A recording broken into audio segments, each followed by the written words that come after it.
in 2010, Travis Walton was charged with assault and battery for punching a female student in the face. There were witnesses, she was injured.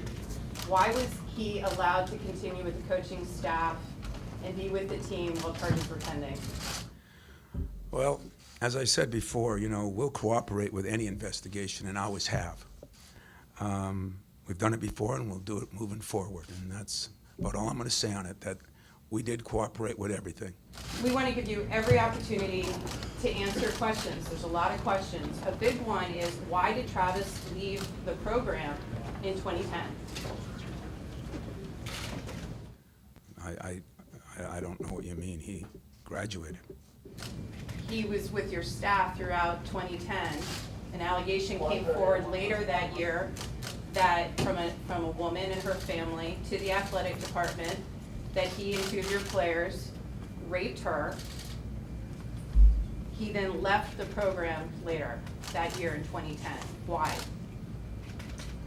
To be honest with you, I don't remember why he left. I know he went to Europe to play, and as you know, I'll still say I'll cooperate with any investigation that's made.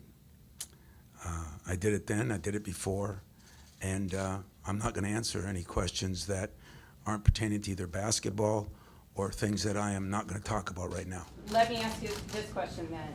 Looking back at the way sexual assault allegations have been handled by your basketball program, do you have any regrets?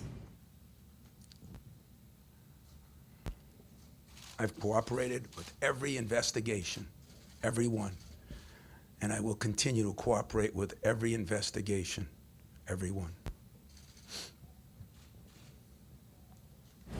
How the way your team responded today, with that first half where they struggled a little bit, was it as much everything that's going on, or was it the atmosphere here? Or?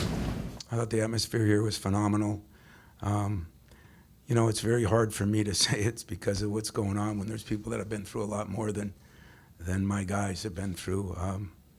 Yes, this is something that affects them, but not nearly as much. Don't feel sorry for me or them. There's 140 some women that we'll feel more sorry for, and I thought we did our best job of trying to deal with all the distractions out there. When you go on the road, there's distractions of the opposing team and their fans. What's been your message to those guys about how to speak to media, how to deal with the public, things like that?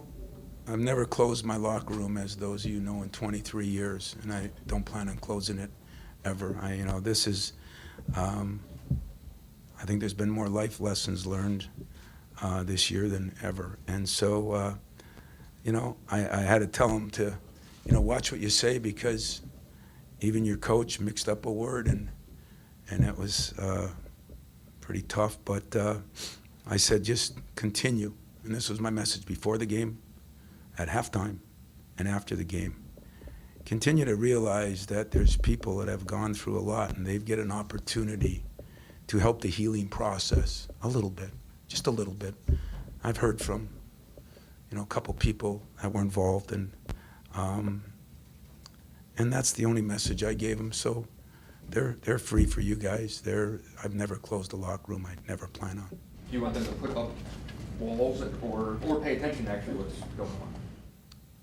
No, I want them to pay attention. I mean, we have a lot of work ahead of us to, I hope the day comes when we can be a real part of the healing process, face to face and helping. And so I didn't tell them to put up any walls, but I said, you got to watch what you say. I mean. What do you tell them when it comes to the way they conduct themselves around women?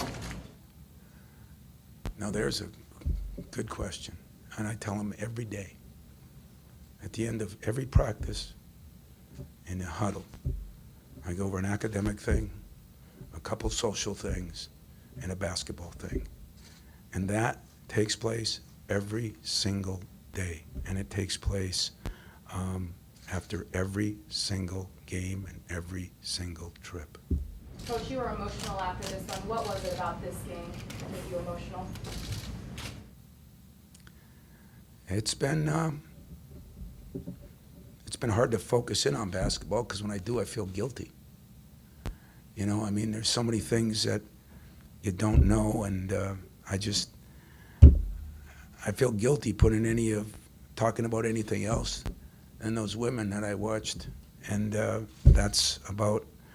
I'm sure it was draining at the end for me. I was also emotional because I'm an emotional guy, and I was proud of the job they did, and I hope that I hope people rally around them, and I hope we'll rally around people that need us.